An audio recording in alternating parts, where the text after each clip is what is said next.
Notre Dieu, nous te remercions pour cette journée. Nous te remercions pour ton Fils Jésus-Christ, pour le salut, pour le sacrifice immense qui a été donné pour sauver chacun d'entre nous. Nous venons à toi remplis de reconnaissance et nous aspirons à être en ta présence. Et te demandons que ta présence demeure parmi nous, que ton esprit nous guide aussi et qu'au travers de ta parole, nous puissions découvrir Christ et suivre Christ partout où il va. C'est notre prière au nom de Jésus. Amen. Amen.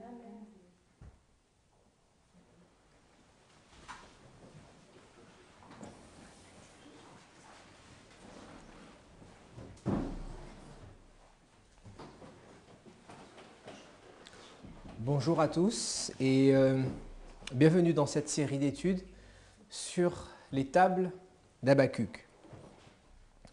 Nous comprendrons au travers de ces différentes présentations quelles sont ces tables, d'où viennent-elles et quelle est leur signification pour nous en tant que peuple de Dieu. J'aimerais vous inviter à prendre une première citation tirée de Témoignages pour l'Église, volume 9, et c'est à la page 19. Voilà ce que la servante du Seigneur nous déclare. Donc, le volume 9, c'est un volume qui est dans la pagination anglaise. Donc, pour ceux qui sont anglophones, ils pourront vérifier l'exactitude de cette citation. Je ne l'ai pas trouvée dans notre traduction française.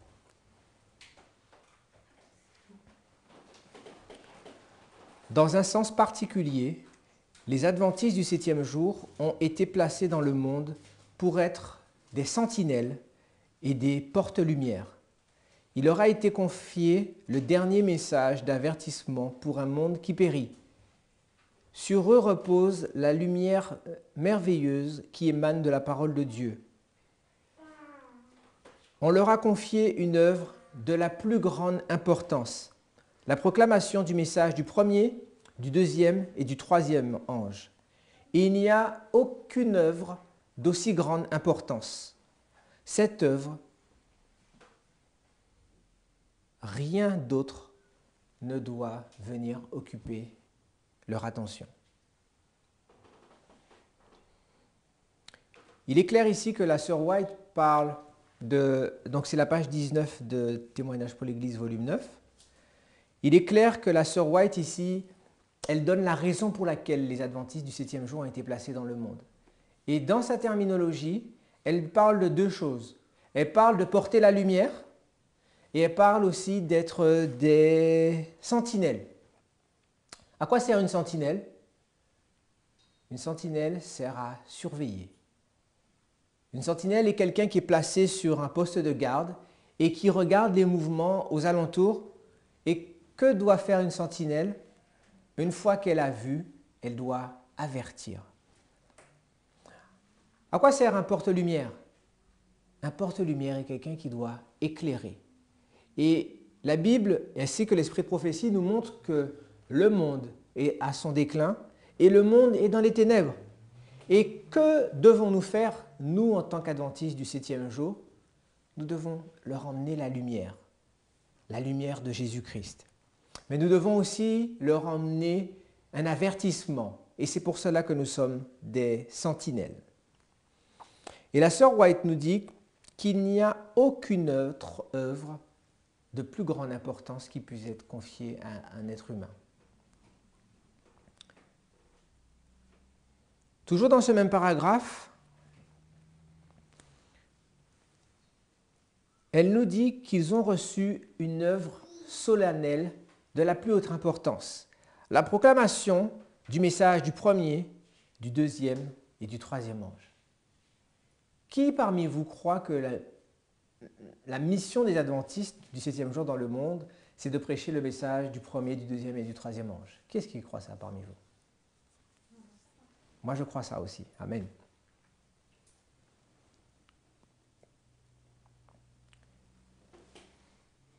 Si nous nous regardons avec vérité, pouvons-nous dire que c'est ce que nous faisons aujourd'hui dans le monde? Pouvons-nous dire que nous prêchons le message du premier, du deuxième et du troisième ange à nos contemporains? Je vous laisse tirer les conclusions pour vous-même.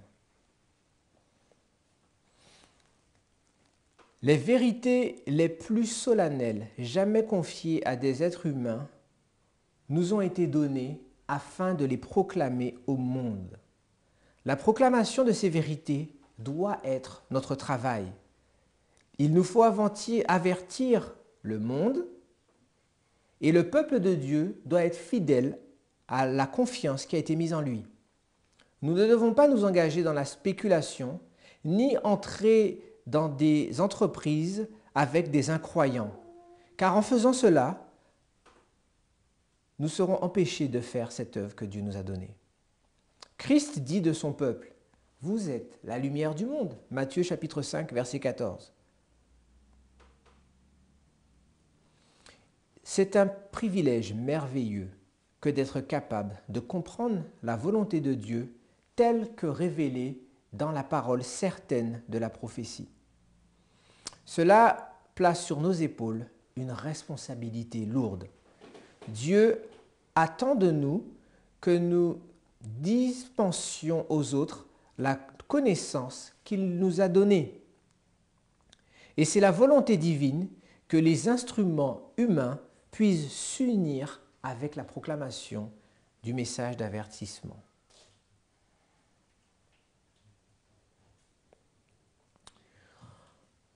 Allons-nous attendre l'accomplissement des prophéties de la fin avant de dire quelque chose à nos concitoyens et à nos contemporains? À ce moment-là, de quelle valeur, à quoi servira-t-il que nous leur apprenions ces choses? Allons-nous attendre que les jugements de Dieu tombent sur les transgresseurs avant de leur expliquer comment les éviter? Où est notre foi dans la parole de Dieu? Devons-nous attendre d'avoir vu les choses s'accomplir avant que nous croyions en ce que Dieu a dit? De manière claire, les rayons de lumière sont venus vers nous, nous montrant que le grand jour de l'Éternel est à la porte. Comprenons alors et lisons avant qu'il soit trop tard. Donc, tout ce passage-là, c'est la page 19 et 20 du témoignage 9 pour l'Église. Et maintenant, si nous acceptons que la prédication du message des trois anges, c'est notre devoir, nous allons maintenant peut-être approfondir pour essayer de comprendre qu'est-ce que le message des trois anges, sur quoi il est basé et comment peut-on prêcher le message des trois anges. Dans Review and Herald du 25 novembre 1884, et je veux préciser la date de 1884. Vous savez que dans les années 1880, il y a eu une crise dans notre Église. Et les événements qui se sont passés en 1888 sont simplement l'accomplissement, le paroxysme de cette crise qu'il y avait dans nos rangs. Et donc en 1884, cela fait 3 ans que James White est mort, Ellen White croit toujours que c'est la mission des adventistes du 7e jour de prêcher le message du troisième ange. Et voilà ce qu'elle dit. Ceux qui sont engagés dans la proclamation du message du troisième ange. De qui parle-t-elle ici? Elle parle des adventistes du 7e jour. Puisqu'elle a dit que la prédication du message du troisième ange, c'est notre œuvre, elle est en train ici de parler des adventistes du 7e jour. Ceux qui sont engagés dans la proclamation du message du troisième ange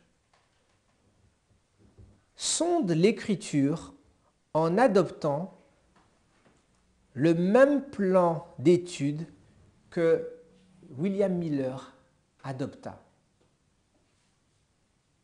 Cette phrase, elle est remplie de sens et cela nous donne une première explication des divergences de vues qu'il y a dans nos rangs aujourd'hui. Qui parmi vous pense qu'Ellen White était la servante inspirée du Seigneur? Moi, je le crois. Savez-vous qu'Ellen White n'était pas théologienne? Elle n'était pas théologienne. Elle a même pas été à l'école secondaire. Suite à un accident qu'elle a eu à l'école, elle n'a pas pu étudier. Donc comment peut-elle dire que pour prêcher le message du troisième ange, il faut utiliser une méthode particulière? De qui émanent ces paroles en réalité? C'est Dieu, mes amis. Lorsque la servante du Seigneur nous dit que pour prêcher le message du troisième ange, il faut utiliser les règles que William Miller adopta, ce n'est pas l'autorité de théologienne d'Ellen White qui parle, puisqu'elle n'était pas théologienne. Et un des combats que nous avons dans nos rangs, c'est l'opposition entre la façon dont William Miller étudia la Bible et la manière dont la théologie moderne étudie la Bible. Les deux sont en contradiction. Et c'est une des raisons pour laquelle nous avons tant de mal à recevoir les vérités pour notre temps. Dans le livre appelé « Vue des prophéties et prophéties chronologiques », William Miller donne des règles simples mais intelligentes pour comprendre la Bible et son interprétation. Donc William Miller a défini 14 règles d'interprétation biblique. Et j'aimerais que nous nous arrêtions sur la règle numéro 13 cet après-midi.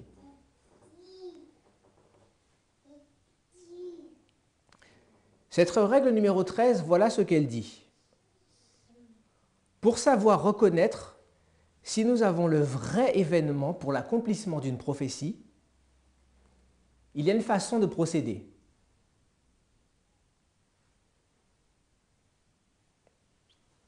Et voilà cette façon de procéder. Si vous trouvez que chaque mot de la prophétie, après que les symboles aient été compris, donc que chaque mot est accompli de manière littérale, vous pouvez alors savoir que votre histoire est le véritable événement. Mais si un mot ne s'est pas accompli, vous devez chercher un événement différent ou attendre son développement futur. Vous devez faire cela car Dieu prend soin que l'histoire et la prophétie s'accordent de manière à ce que le véritable enfant de Dieu ne soit jamais confus. Donc en d'autres mots plus simples, lorsque l'enfant de Dieu cherche, sonde l'Écriture pour comprendre le symbole et les temps prophétiques, la façon de reconnaître si c'est l'événement en question, il faut regarder chaque spécification, chaque mot, et si l'histoire est en accord avec ce que dit le verset, à ce moment-là, vous savez que la chose s'est réalisée. Et ce principe-là, même s'il n'est pas formulé comme tel, c'est un principe que nous connaissons en tant qu'adventistes du 7e jour. Lorsqu'on nous dit par exemple dans Daniel chapitre 7, verset 25, qu'il va y avoir une entité qui va régner un temps, des temps, la moitié d'un temps. Cette entité, c'est la corne qui va sortir des 10 cornes.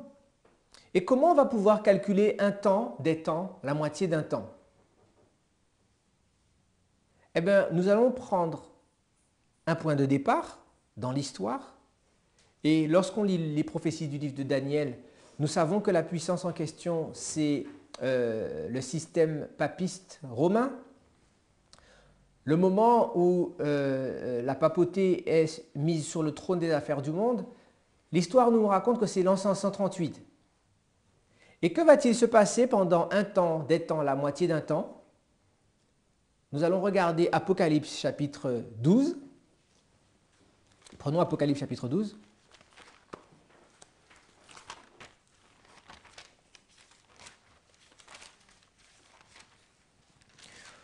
Nous voyons au verset 14, « Les 2 ailes du grand aigle furent données à la femme afin qu'elle s'envole au désert vers son lieu où elle est nourrie un temps, des temps et la moitié d'un temps, loin de la face du serpent. » Qui est cette femme? Et que représente une femme dans la Bible? Une femme représente une église. Et on nous parle d'une église qui est amenée au désert pendant combien de temps? Un temps, des temps, la moitié d'un temps. Maintenant, si nous prenons le verset 6 d'Apocalypse 12, « Et la femme s'enfuit dans le désert où elle avait un lieu préparé par Dieu afin d'y être nourrie pendant 1260 jours. »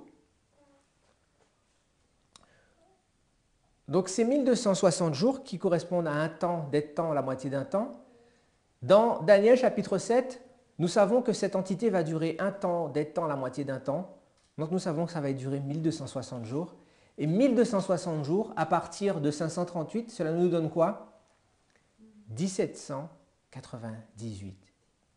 Voilà une hypothèse que quelque chose va se passer en 1798 qui va mettre un terme au règne de cette entité qui va faire la guerre contre la femme pure, l'Église de Dieu. Donc nous devons regarder l'histoire et regarder en 1798 que s'est-il passé. Et que se passe-t-il? Napoléon va envoyer le général Berthier et le général Berthier va emmener le cap captif. Et donc, nous avons l'hypothèse que nous avons formulée que quelque chose allait se passer en 1798. Maintenant, nous mettons en parallèle l'histoire et nous comprenons que l'histoire et la prophétie se sont accordées et 1798 correspond à la fin du règne de la papauté en tant que système civil, en tant que système séculier. OK? Donc, d'après la règle 13 de William Miller, pour savoir si l'événement est celui qui correspond à l'accomplissement de la prophétie, on doit pouvoir voir que l'histoire confirme le vrai événement. OK. Je vais vous inviter à venir avec moi maintenant dans le livre d'Habakkuk. Mais avant de lire le livre d'Habakkuk, quelques mots sur William Miller.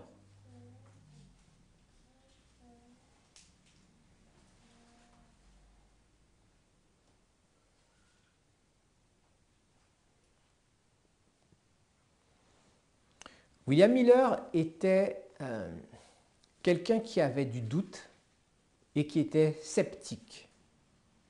Sceptique quant à la validité de la parole biblique. Et regardez ce que la servante du Seigneur nous dit à propos de William Miller dans Premiers Écrits à la page 229.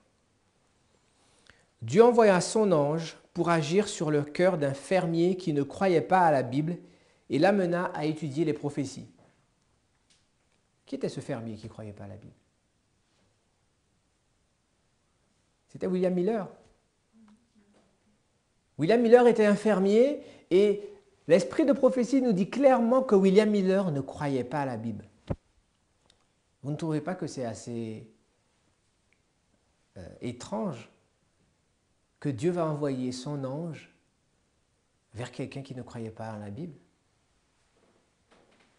Et non seulement il l'envoie pour lui expliquer la Bible, mais il l'envoie particulièrement pour expliquer les prophéties.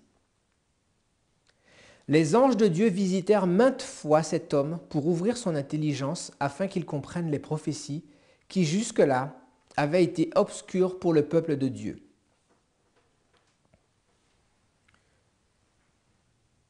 Nous sommes à la fin du XVIIIe siècle, début du XIXe, et il y a tout un tas de passages prophétiques qui sont scellés et que personne n'a encore compris. Mais d'après la Bible, dans Daniel chapitre 12, allons dans Daniel chapitre 12,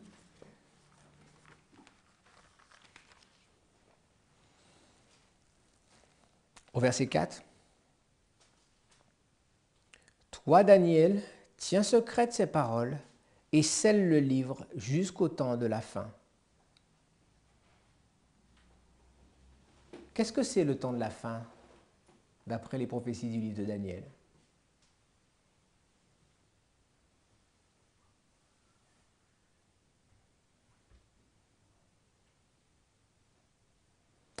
pouvons le lire dans les versets 5 à 7. « Et moi, Daniel, je regardais, et voici 2 autres hommes se tenaient debout, l'un en deçà du bord du fleuve et l'autre au-delà du bord du fleuve. L'un d'eux dit à l'homme vêtu de lin qui se tenait au-dessus des eaux du fleuve, « Quand sera la fin de ces prodiges ?» Et j'entendis l'homme vêtu de lin qui se tenait au-dessus des eaux du fleuve. Il leva la main vers les cieux, il leva vers les cieux sa main droite et sa main gauche, et il jura par celui qui vit éternellement que ce sera dans un temps, des temps et la moitié d'un temps, que toutes ces choses finiront quand la force du peuple saint sera entièrement brisée. » Donc, qu'est-ce que le temps de la fin de Daniel 12, verset 4 ?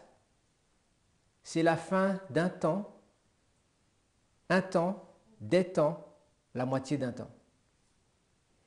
Et à quel moment arrivait cette période d'un temps, des temps, la moitié d'un temps ? Nous l'avons vu tout à l'heure. 1798. Donc le verset 4 dit « Toi, Daniel, tiens secret de ces paroles et scelle le livre jusqu'au temps de la fin. » Donc jusqu'à quand ? 1798. Scelle les paroles de ce livre jusqu'à 1798. Plusieurs alors le liront et la connaissance augmentera. Qui étaient ces plusieurs dont Daniel 12, verset 4 parlait ? Qui étaient ces plusieurs qui allaient lire le livre de Daniel, qui allaient avoir un accroissement de la connaissance? De qui la Bible parlait ici? La Bible parle de William Miller, chers amis. Les anges de Dieu visitèrent maintes fois cet homme pour ouvrir son intelligence afin qu'il comprenne les prophéties qui, jusque-là, avaient été obscures pour le peuple de Dieu. Comment le livre de Daniel était-il avant 1798? Il était scellé, il était fermé. Mais après 1798, après le temps de la fin, les prophéties du livre de Daniel vont être décellées pour William Miller. Et c'est ce que la parole de Dieu nous dit. Et c'est ce que l'Esprit de prophétie confirme dans Premiers Écrits à la page 229.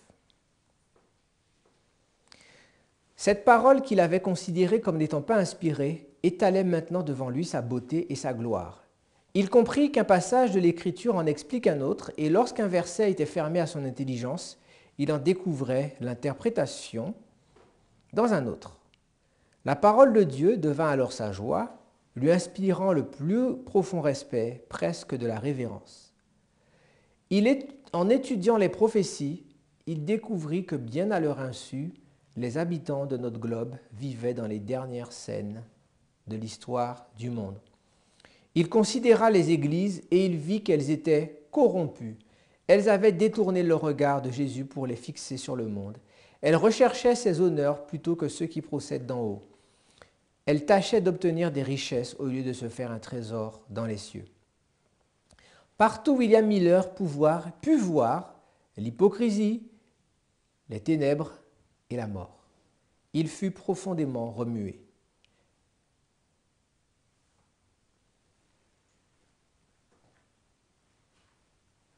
Donc comment cette histoire commence? C'est lorsque William Miller, un fermier qui ne croyait pas à l'Écriture, il est visité par des anges afin de comprendre les prophéties du livre de Daniel.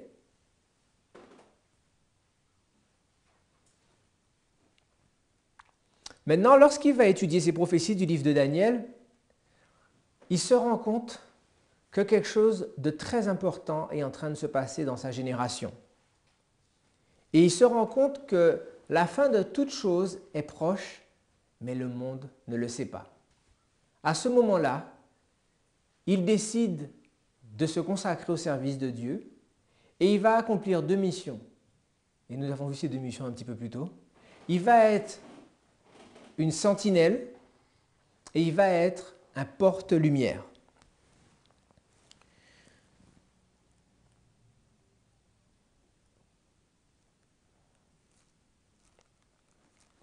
En étudiant les prophéties de Daniel,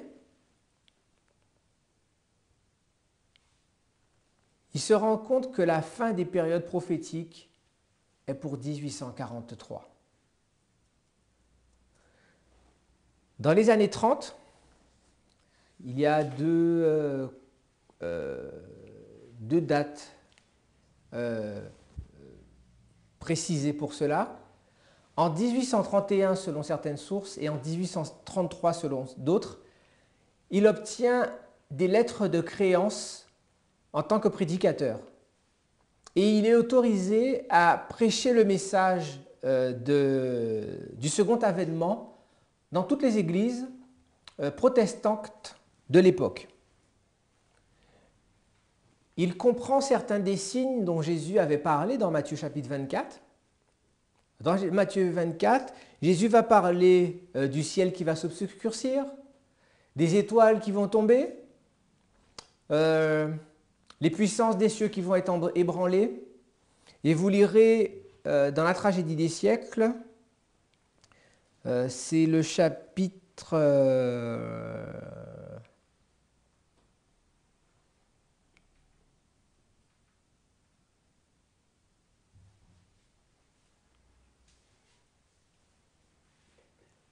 18, c'est le chapitre 18, un réformateur américain. Et on va nous parler de différents signes et prophéties qui se sont accomplies en accomplissement de Matthieu 24. Mais nous lisons à la page 361 de la tragédie des siècles. En 1840, un autre accomplissement des prophéties provoqua le plus vif intérêt.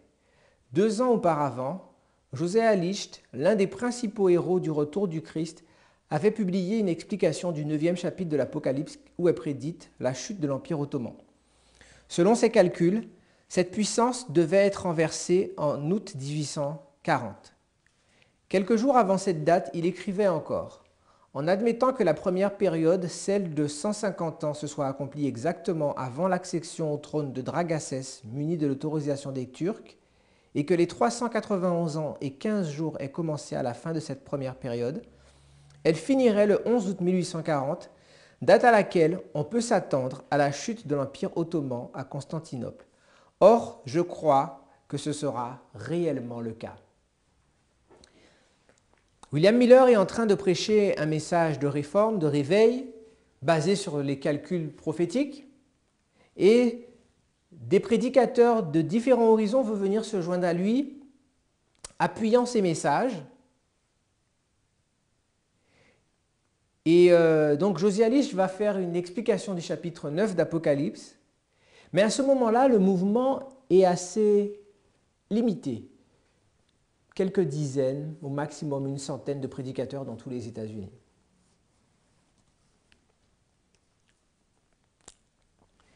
L'outil principal dont ils se servent pour calculer les prophéties, c'est le principe du jour-année biblique. Dans la Bible, un jour prophétique est égal à une année littérale. Mais ce concept est tout à fait novateur. Aucun des ecclésiastiques de l'époque, aucun des théologiens de l'époque n'a pu encore présenter ce genre d'explication des Écritures. Et cette analyse, cette méthodologie est au départ un petit peu contestée. Comment peuvent-ils dire qu'en calculant 2300 jours dans Daniel 8 ou encore 150 jours dans Apocalypse 9, comment on peut calculer des dates? Et ce qui va se passer, je vous ai dit tout à l'heure que Josiah Licht, 15 jours avant que la date n'arrive, il va prédire avec exactitude l'accomplissement d'un événement géopolitique mondial. À l'époque spécifiée, la Turquie, par ses ambassadeurs, acceptait la protection des puissances européennes et se plaçait ainsi sous la tutelle des nations chrétiennes. Cet événement accomplissait exactement la prédiction. Quand la chose fut connue, des foules furent convaincues de l'exactitude des principes d'interprétation adoptés par Miller et ses collaborateurs. ce qui donna au mouvement adventiste une impulsion merveilleuse. Des hommes instruits et influents s'unirent à Miller pour prêcher et publier ses convictions. Ainsi, de 1840 à 1844, l'œuvre fit-elle de rapides progrès.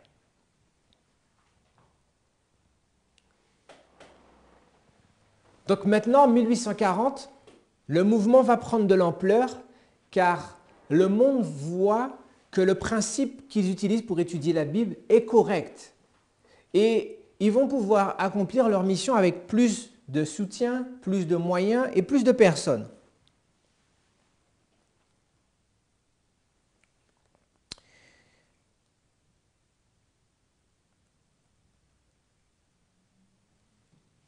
Le message qu'il prêchait était basé sur la compréhension de la fin des 2300 soirées matins de Daniel chapitre 8 verset 14. Et d'après les calculs qu'ils avaient faits, les 2300 soirées matins se terminaient en 1843. Comment nous savons cela? C'est parce que d'après Daniel chapitre 9, versets 25 à 27, à partir du moment où le décret sera promulgué de reconstruire Jérusalem. Et nous savons qu'il y a eu 3 décrets. Cyrus, Darius et Artaxerxès. Et c'est l'édit d'Artaxerxès qui accomplit l'autorisation finale de reconstruction. Et nous pouvons le rechercher dans l'histoire, et on le retrouve aussi dans la tragédie des siècles. Cela s'est passé en l'an -457. Donc lorsque vous prenez 457 avant Jésus-Christ et que vous ajoutez 2300 soirées matins, vous tombez en l'an 1843. Ça va jusque-là? Ok.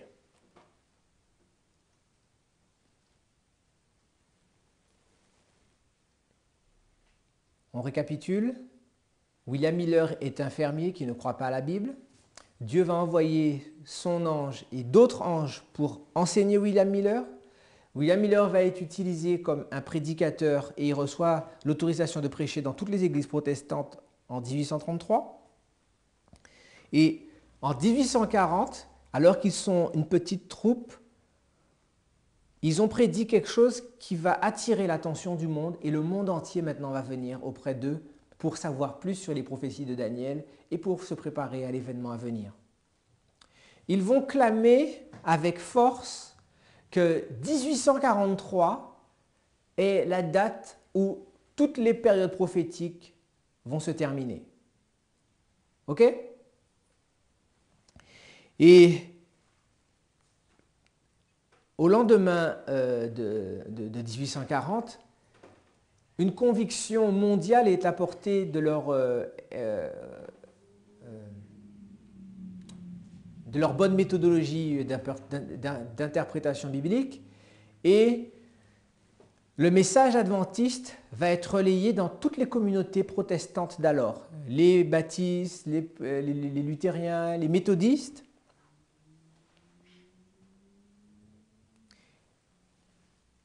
Mais il va y avoir un premier couac.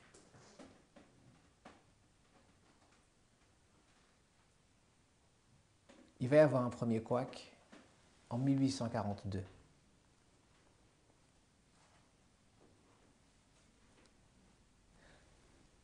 Les églises protestantes dans leur ensemble avaient accepté le message adventiste en 1840. Mais en 1842, à peu d'exceptions près, la majorité des églises protestantes ont rejeté William Miller en tant que prédicateur.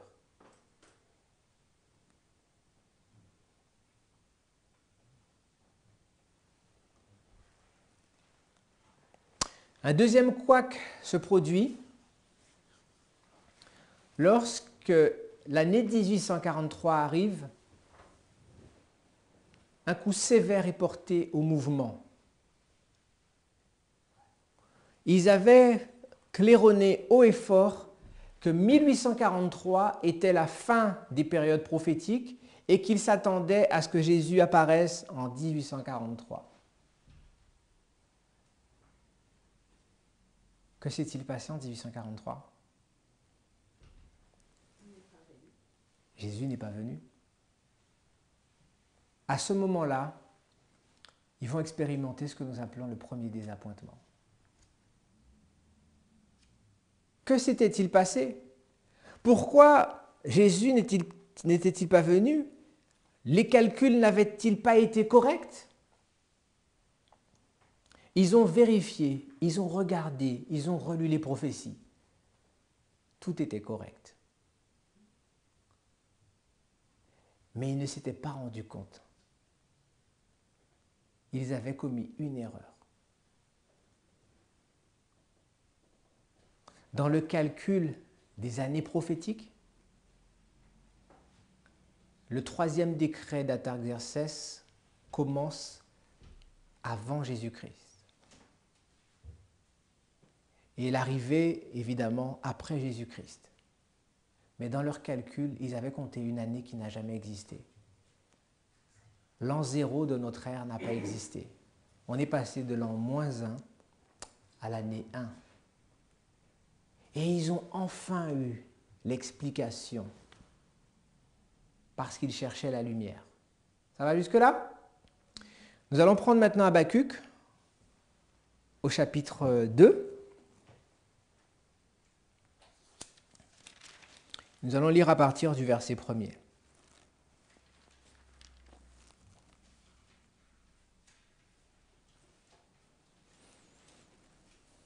J'étais à mon poste et je me tenais sur la tour. Je veillais pour voir ce que l'Éternel me dirait et ce que je répliquerais après ma plainte. On va s'arrêter au verset 1er pour le moment.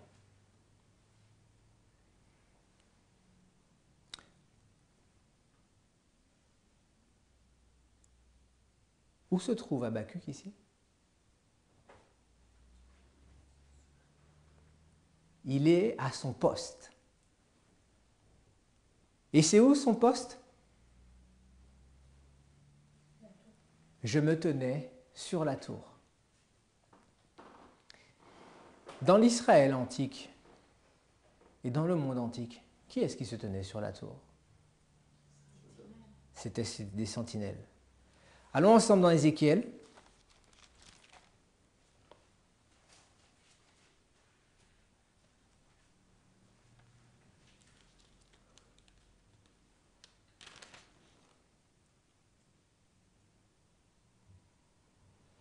Nous allons lire à partir du verset 17. Ézéchiel chapitre 3, à partir du verset 17. Fils de l'homme, je t'établis comme sentinelle sur la maison d'Israël. Tu écouteras la parole qui sortira de ma bouche, et tu les avertiras de ma part. Quand je dirai au méchant, tu mourras, si tu ne l'avertis pas, si tu ne parles pas pour détourner le méchant de sa mauvaise voie et pour lui sauver la vie, ce méchant mourra dans son iniquité, et je te redemanderai son sang.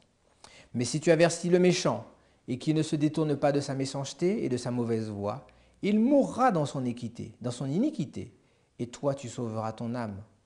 Si un juste se détourne de sa justice et fait ce qui est mal, je mettrai un piège devant lui, et il mourra. Parce que tu ne l'as pas averti, il mourra dans son péché, et on ne parlera plus de la justice qu'il a pratiquée, et je te redemanderai son sang. Mais si tu avertis le juste de ne pas pécher et qu'il ne pêche pas, il vivra parce qu'il s'est laissé avertir, et toi tu sauveras ton âme. Ézéchiel a été placé comme une sentinelle. Nous voyons ça au verset 3, au chapitre 3.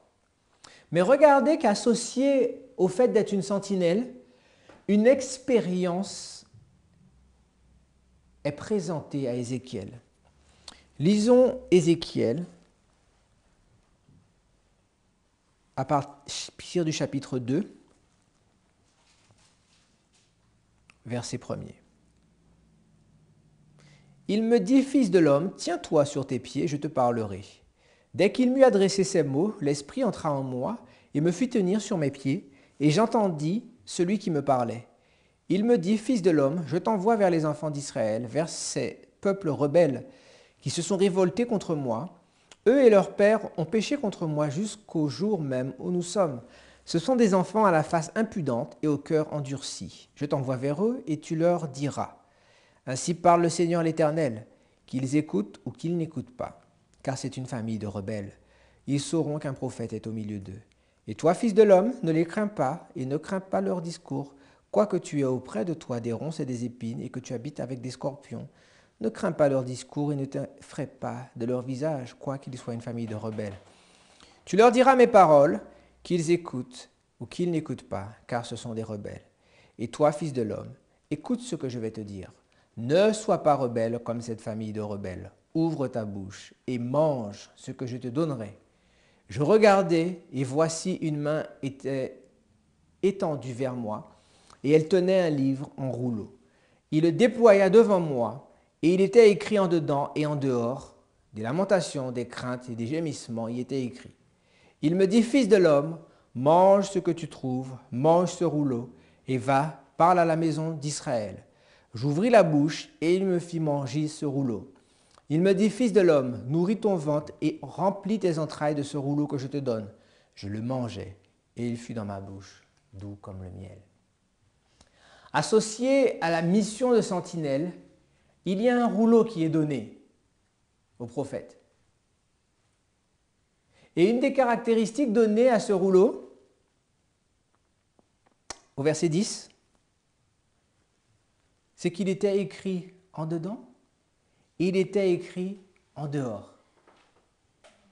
Et l'ordre est donné au prophète de manger ce livre. Et ce livre va produire une double expérience.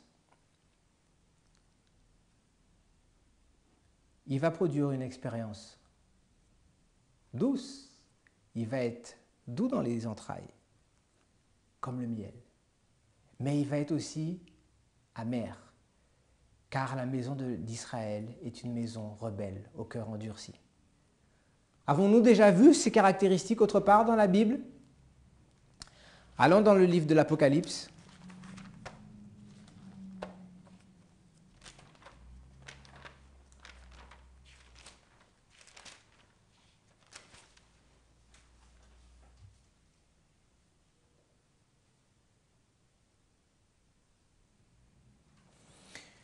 Et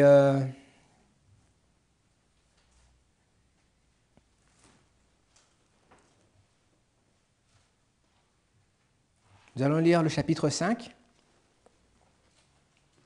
au verset 1er.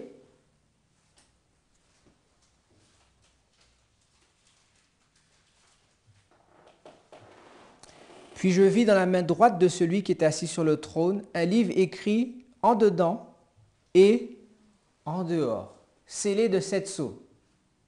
Ce livre, il va être pris par l'agneau,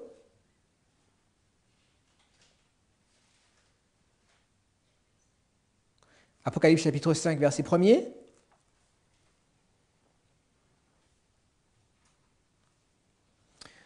Au verset 7. L'agneau vint, il prit le livre de la main droite de celui qui était assis sur le trône. Donc on se rappelle que c'est un livre qui est écrit en dedans et en dehors. Et l'agneau le prend dans la main droite de celui qui est assis sur le trône. Et maintenant, au verset 1er du chapitre 6, il ouvrit ce livre. Il commence à déceler les sceaux. Dans Apocalypse chapitre 6, il va ouvrir les 6 premiers sceaux.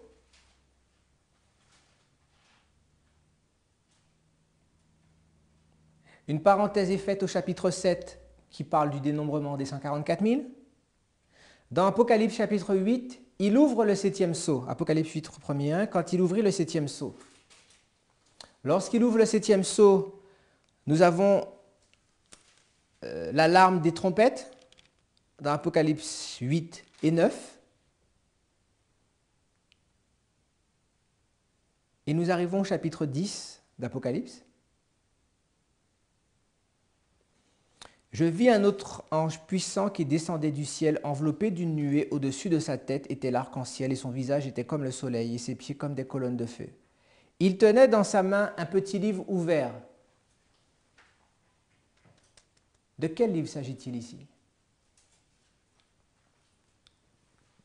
C'est le livre que l'agneau avait pris dans la main de celui qui était assis sur le trône. Et ce livre qui était en train d'être décellé. Et lorsqu'il va venir avec ce livre,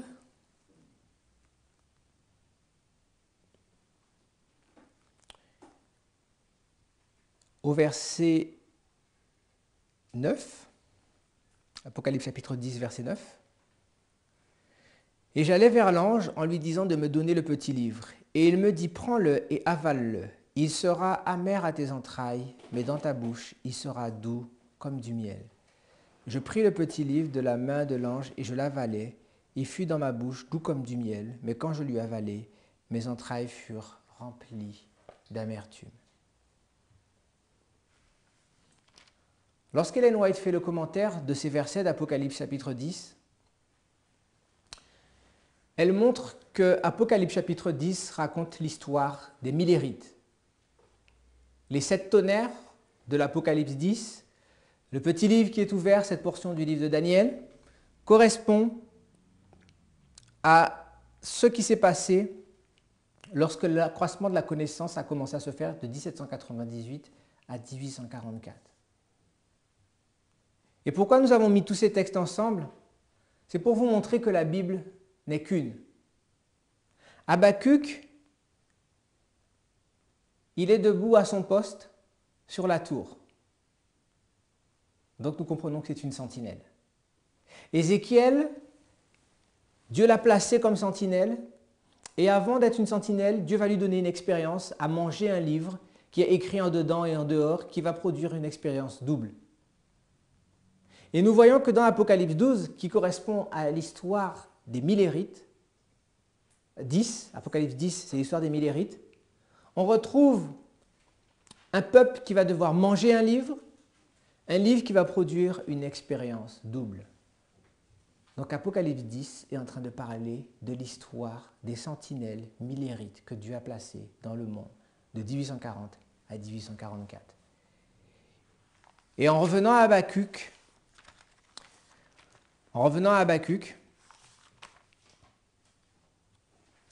nous comprenons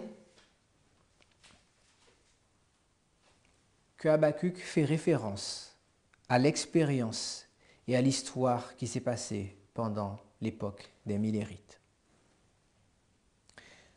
L'épreuve des disciples qui prêchèrent l'évangile du royaume l'heure de la première venue du Seigneur a eu sa contrepartie dans l'histoire des prédicateurs de sa seconde venue. Les apôtres avaient dit « Le temps est accompli et le royaume de Dieu est proche ». De même, Miller et ses collaborateurs annonçaient que la dernière et la plus longue période prophétique des Écritures tirait à sa fin, que le jour du jugement était imminent et que le royaume éternel allait être établi. La prédication des premiers disciples touchant à l'accomplissement des temps était basée sur les 70 semaines de Daniel 9.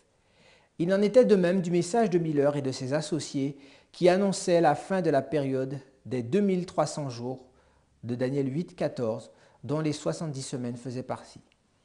Chacun de ces deux messages était basé sur l'accomplissement d'une portion de la même grande période prophétique.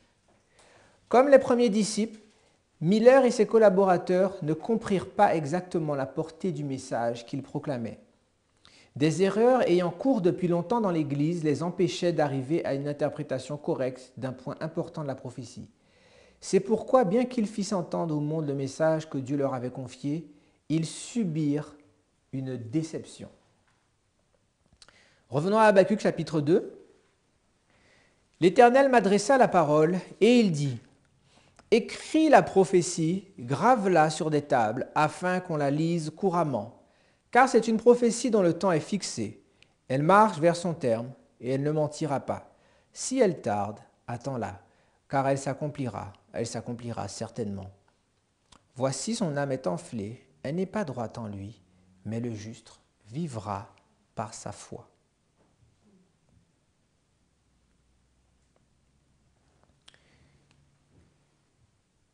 Les Millérites ont subi une grosse déception en 1843, car Jésus n'était pas venu comme il l'avait annoncé. Mais nous voyons que cela ne les a pas découragés.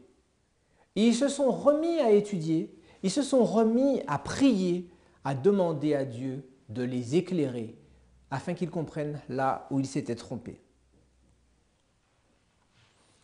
Nous allons lire Tragédie des siècles à la page 423.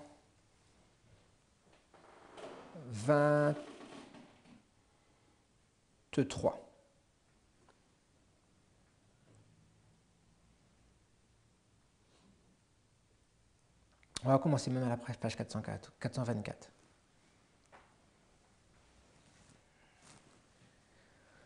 Dans les prophéties qui, croyait-il, s'appliquaient au temps de la seconde venue du Christ, se trouvaient des instructions qui convenaient remarquablement à leur état d'incertitude et les encourageaient à attendre patiemment et avec foi que leur situation s'éclaircit. Parmi ces prophéties se trouvait celle du livre d'Habacuc. « J'étais à mon poste et je me tenais sur la tour.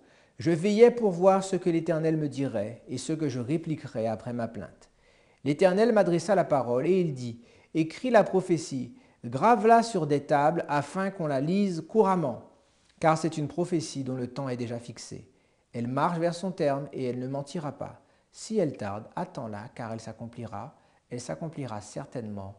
Le juge vivra par sa foi. » Le juste, vivra par sa foi.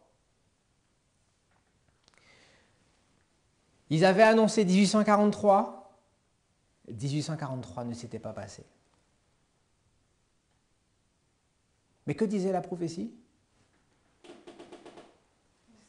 Si la prophétie tarde, il faut l'attendre. Et nous devons maintenant revenir à notre point de départ. Pour connaître si une prophétie est l'accomplissement d'un fait historique, il faut prendre toutes les spécifications du verset que nous cherchons à étudier et nous savons, lorsque les deux vont ensemble, qu'on ne peut pas se tromper. Les Millérites avaient prêché que 1843 allait s'accomplir et il ne s'était rien passé. Que découvraient-ils en lisant ce livre d'Habacuc?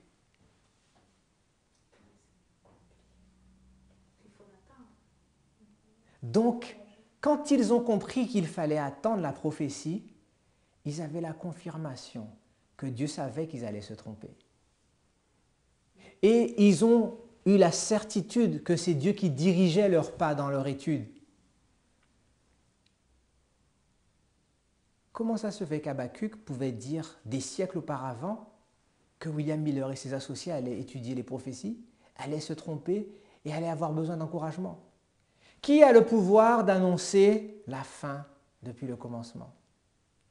C'est Dieu l'Éternel des armées. Et lorsqu'ils ont recherché la sagesse, Dieu a éclairé leurs pas. Et quelle est la meilleure façon de pouvoir suivre Jésus-Christ? C'est lorsqu'on se rend compte que notre propre histoire est écrite dans le livre sacré. Et c'est une des raisons pour laquelle Dieu utilise la prophétie comme un moyen d'emmener le salut. Car ils se sont rendus compte que la prophétie n'était pas en retard, mais qu'en réalité, elle s'accomplissait à la lettre. Dès 1842, nous sommes à la Tragédie des siècles à la page 424, dès 1842, le conseil donné dans cette prophétie d'écrire la vision prophétique et de la graver sur des tables afin qu'on puisse la lire couramment avait suggéré à Charles Fitch la préparation d'un tableau prophétique illustrant les visions de Daniel et de l'Apocalypse. La publication de ce tableau fut considérée comme accomplissant l'ordre donné par Habacuc. Quand les Millérites ont compris que leur histoire avait été programmée, avait été planifiée par Dieu, un élément est rentré maintenant dans leur histoire en 1842. Et cet élément, regardez, c'est ce tableau prophétique de 1843. J'aimerais que nous comprenions quelque chose d'extrêmement profond. Nous avons dit que si nous voulons savoir si un événement correspond à la réalisation historique d'une prophétie, nous devons mettre l'histoire en parallèle avec la prophétie. D'accord? Nous comprenons d'après ce que nous venons de voir que l'arrivée de cette charte dans l'histoire a été l'objet d'une prophétie écrite par Habacuc. Est-ce que nous réalisons cela, chers amis? Cette charte n'est pas une œuvre d'homme, mais c'est poussé par le Saint-Esprit que des hommes ont écrit de la part de Dieu. Et si nous comprenons que cette charte a été inspirée par l'Éternel, nous n'aurons plus le droit, nous n'aurons plus la possibilité de dire que cette charte est remplie d'erreurs et qu'elle ne correspond pas à notre message adventiste. Personne toutefois ne remarqua alors dans cette même prophétie un délai apparent, un temps d'attente.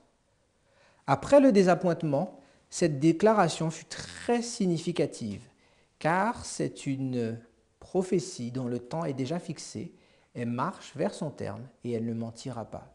Si elle tarde, attends-la, car elle s'accomplira certainement. Le juste vivra par sa foi. Le fragment suivant de la prophétie d'Ézéchiel était aussi une source de force et de consolation pour les croyants. La parole de l'Éternel me fut adressée en ces mots. Fils de l'homme, que signifient ces discours moqueurs que vous tenez dans le pays d'Israël? Les jours se prolongent et toutes les visions restent sans effet. C'est pourquoi dis-leur, ainsi parle le Seigneur l'Éternel. Les jours s'approchent et toutes les visions s'accompliront. Je parlerai, ce que je dirai s'accomplira et ne sera plus différé. Voici, la maison d'Israël dit, les visions qu'il a ne sont pas près de s'accomplir, il prophétise pour des temps éloignés. C'est pourquoi dis-leur, ainsi parle le Seigneur l'Éternel, il n'y aura plus de délai dans l'accomplissement de mes paroles. La parole que je prononcerai s'accomplira, dit le Seigneur l'Éternel. L'arrivée, la naissance, l'existence de ce tableau prophétique des visions de Daniel et de l'Apocalypse est l'objet d'une prophétie que Dieu a jugé bon de donner à Habacuc.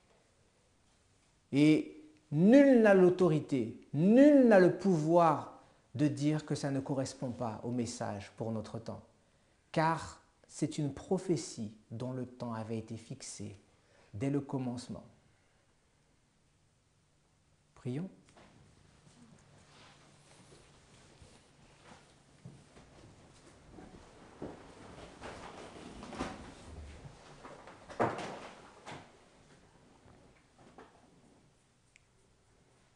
Notre Dieu, nous te remercions de ce que tu ramènes nos cœurs vers les anciens sentiers, afin que nous comprenions qui nous sommes, que nous comprenions pourquoi tu nous as mis là et ce que tu nous permettras de faire par ta puissance. Aide-nous à comprendre ton évangile et à recevoir Jésus-Christ. C'est notre prière. Au nom de Jésus. Amen.